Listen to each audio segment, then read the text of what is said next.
পুরান ঢাকায় ছাত্রদলের নেতাকে কুপিয়ে হত্যার পর এভাবেই দৌড়ে পালাতে দেখা যায় একজনকে। লাল রঙের গেঞ্জি পরা, মাথায় কালো রঙের ক্যাপ।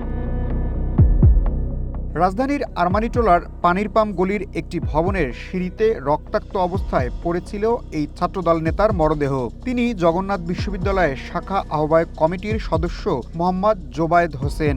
এই ভবনের একটি বাসায় টিউশনি করাতেন তিনি।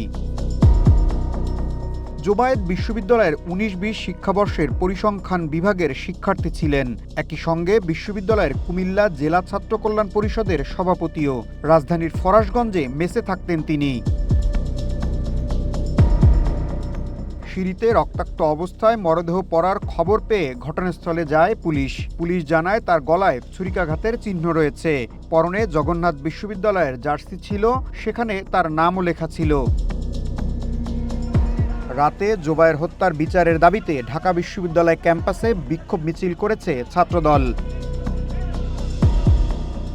পুলিশ বলছে হত্যার রহস্য উদ্ঘাটনে কাজ শুরু করেছে তারা।